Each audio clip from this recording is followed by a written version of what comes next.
அறிவிப்பு. கர்த்தருடைய பரிசுத்த ஸ்தோத்திரம். அறிவிப்புனா நோட்டீஸ். அதை பற்றி இப்போ பார்ப்போம். இன்றைய கடைசி அறிவிப்பெல்லாம் பார்த்துருப்பீங்களா? நோட்டீஸ் போடுவாங்க அறிவிப்பு. அப்போ என்ன செய்வாங்க? அதில் இன்றைய கடைசி அது மாதிரி சொல்லுவாங்க. டுடே லாஸ்ட் அந்த மாதிரி. மதிக்கேடனே, உன் ஆத்மா உன்னிடத்திலிருந்து இந்த ராத்திரியில் எடுத்துக்கொள்ளப்படும். அப்போது நீ சேகரித்தவைகள் யாருடையதாகும்? லூக்கா 12:20 அறிவிக்கிறார் நம்மளுக்கு இல்லையா? இன்றைய கடைசி நாள்கள். அது மட்டும் இல்லை, அறியாமையில் காலங்களை தேவன் காணாதவர் போல் இருந்தார்.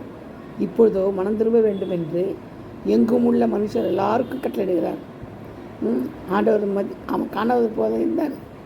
இது அறியாமையில் காலம். இப்போ மனம் திரும்ப வேண்டும் என்று எங்கும் உள்ள மனுஷருக்கெல்லாம் கட்டளை அறிவிக்கிறார். சரிங்களா? அறிவிப்பு நோட்டீஸ் போர்டு. அப்போஸ்தலர் 17:30. இதோ இப்போதே அணுகிற காலம், இப்போதே ரட்சணை நாள். 2 கொரிந்தியர் 6:2, லூக்கா 19:42-43. இன்றைக்கு நான் உன் வீட்டிலே தங்க வேண்டும். லூக்கா 19:5-9. இதை என்ன செய்கிறாரு? அறிவிக்கிற அறிவிப்பு நோட்டீஸ் போர்டு. நின்று கவனித்து மெதுவாக செல்லவும். அதுலேயே அறிவிப்பு போர்டு இருக்கு இல்லையா? அதில் செகண்ட் தலைப்பு நின்று கவனித்து மெதுவாக செல்லவும். Stop and go slowly. வழிகளிலே நின்று பூர்வ பாதைகளில் எவை என்று கேட்டு விசாரித்து நல்ல வழி எங்கே என்று பார்த்து அதிலே நடவுங்கள். எங்கே போட்டிருக்குது? எரேமியா 6:16. பார்த்தீங்களா? நின்று கவனித்து மெதுவாக செல்லவும். அதுக்கு எக்ஸாம்பிள் தான் இது. வழிகளிலே நின்று பூர்வ பாதைகள் எவை என்று கேட்டு விசாரித்து நல்ல வழி எங்கே பார்த்து அதிலே நடவுங்கள். எரேமியா 6:16.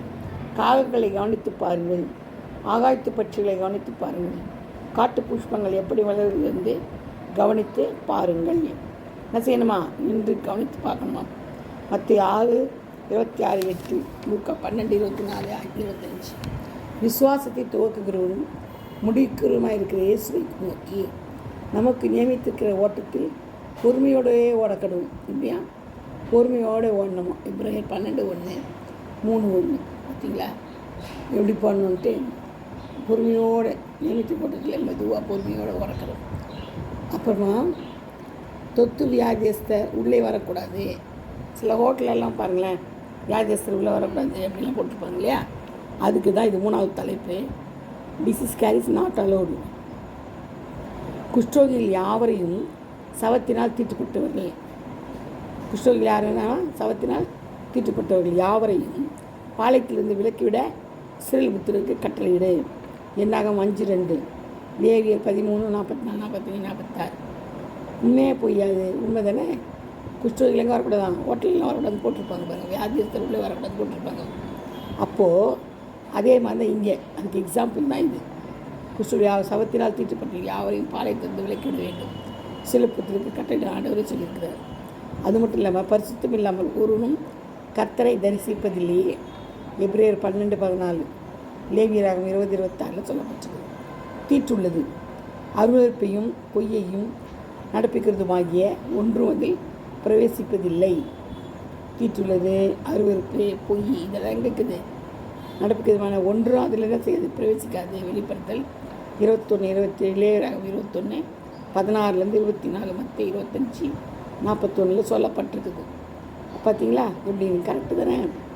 அந்நியர் உள்ளே வரக்கூடாது. No admission of strangers.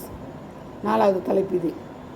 அவருடைய நாமத்தின் மேல் விசுவாசங்களாய் அவரை ஏற்றுக்கொண்டவர்கள் எத்தனை பேரோ அத்தனை பேரும் தேவனுடைய பிள்ளைகளாகும்படி அவர்களுக்கு அதிகாரம் கொடுத்தார். அப்போ அந்நியர் வரக்கூடாது. யார் வரணும்? அவருடைய பிள்ளைகளாகும்படி இருக்கிறவங்க மட்டும்தான் அதிகாரம் கொடுக்குறார். யோவான் 1:12-13, மத்திய 25:34. அதுக்கு அடுத்தது ஜீவ புஸ்தகத்தில் எழுதப்பட்டவனாக காணப்படாதவனோ அவன் அக்கினி கடலில் தள்ளப்பட்டான். அக்கினி கடலில் தள்ளப்படுவான். வெளிப்படுத்தல் 21:27-8, 19:15, சங்கீதம் 87:46. பார்த்தீங்களா? ஜீவ புஸ்தகத்தில் எழுதப்பட்டவராக காணப்படாதவனும். அப்போ அது உள்ளே வர முடியாது. யாரும் வர முடியாது. அந்நியர் செய்ய முடியாது, வர முடியாது. உள்ள ஒருவன் மறுபடியும் பிரவாவிட்டால் தேவனுடைய ராஜ்யத்தில் பிரவேசிக்க மாட்டான். யோவான் 3:5. மறுபடியும் பிரவேசிக்காவிட்டால் தேவனுடைய ராஜ்யத்தில் பிரவேசிக்க மாட்டான்.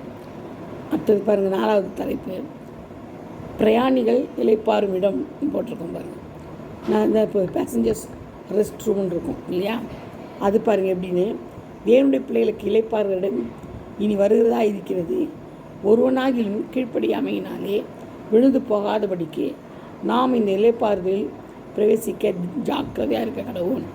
பார்த்தீங்களா எப்படி என்ன மாதிரி போட்டிருக்காங்க பார்த்தீங்களா? ஜாக்கிரதையாக இருக்கணும். பிரயாணம் பண்ணுறது இளைப்பாறுற காலம் இனி வருகிறதா இருக்குதான். எபிரேயர் 4:9-11, யோவான் 14:2 சொல்லப்பட்டது. இளைப்பாறும் காலம் விழுந்து கீழ்ப்படியாமல் விழுந்து போகாதபடிக்கு நாம் இளைப்பாறுதலை பிரவேசிக்க ஜாக்கிரதையாக இருக்கணுமோ. என் சமூகம் உனக்கு முன்பாக செல்லும், நான் உனக்கு இளைப்பாறுதல் தருவேன் என்றார். பாருங்கள், யார் இளைப்பாறுதல் தரது? இயேசு நமக்கு இளைப்பாறுதல் தராது தேவன். யாத்திராகம் 33:14, 1 நாளாகமம் 22:18, அப்புறம் 23:25. பார்த்தீங்களா?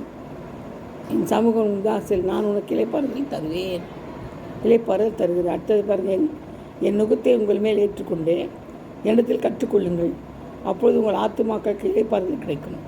எப்போ ஆத்துமாக்கள் இளைப்பாறுதல் கிடைக்குமா? நுகத்தை நம்ம மேலே ஏற்றுக்கொள்ளணுமா, அப்போ தான் கிடைக்குமா? மத்தேயு 11:29, அப்பொழுது உங்கள் ஆத்துமாக்களுக்கு இளைப்பாறுதல் கிடைக்கும்.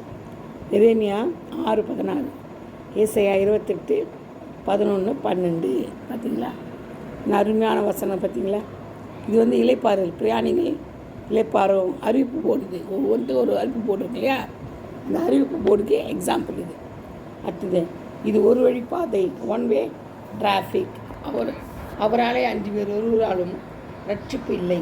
நாம் ரட்சிக்கப்படுவதற்கு வானத்தின் கீழைக்கும் மனுஷர்களுக்குள்ள அவருடைய நாமமே அல்லாமல் வேறொரு நாமம் கட்டளப்படவில்லை என்றான். அப்போஸ்தலர் 4:12, அப்போஸ்தலர் 10:43, 16:31. இது ஒரு வழி பாதைங்க, ஒன் வே டிராஃபிக். அவரால் வேறொருவராலும் ரட்சிப்பு கிடையாது, அவர் மட்டும்தான், வேறொரு நாமமும் இல்லை. சரிங்களா? அப்போது நானே வாசல், என் வழியாய் ஒரு பிரவேசித்த அவன் ரட்சிக்கப்படுவான், அவன் உள்ளும் புறமும் சென்று மேய்ச்சலை கண்டறிவான். யோவான் 10:9. நானே வாசல். இப்போ ஆண்டவர் தான் யார்? வாசல். வேறு யாரும் வாசல் கிடையாது. இதுதான் ஒன் வே தான், ஒரு வழி தான், ஒரே வழி தான், ஒரே வழி. நானே வழியும் சத்தியமும் ஜீவனுமாக இருக்கிறேன், என்னால் எல்லாமே ஒன்றுவரும் பிதாவிடத்தில் வரான். பார்த்தீங்களா? யோவான் 14:6 சொல்லப்பட்டது. ஒருவனும் பிதாவிடத்தில் வர முடியாதான். பாருங்கள், அப்போது ஆண்டவர் வந்து எவ்வளோ கரெக்டாக நோட்டீஸ் போட்டிருக்காரு பாருங்கள். ஒவ்வொருத்துக்கும் ஒரு தலைப்பாக கொடுத்துக்கிறார். சரிங்களா? இளைப்பாறுதல் இடம் இது ஒரு வழிப்பாதை. இது பிரயாணிகள் இளைப்பாறும் இடம் தனியாக, இது ஒரு வழிப்பாதை. இது அது மாதிரி கர்த்தர் வந்து எல்லாவற்றுக்கும் சரியான இதாக வச்சுருக்கிறாரு. இது வந்து பார்ட் 1 வச்சுக்கோங்க. நோட்டீஸ், இது வந்து நோட்டீஸ், இந்த தலைப்பில் அறிவிப்பு பார்ட் 1. ஓகேவா? Thank you. God bless you all. Praise the Lord.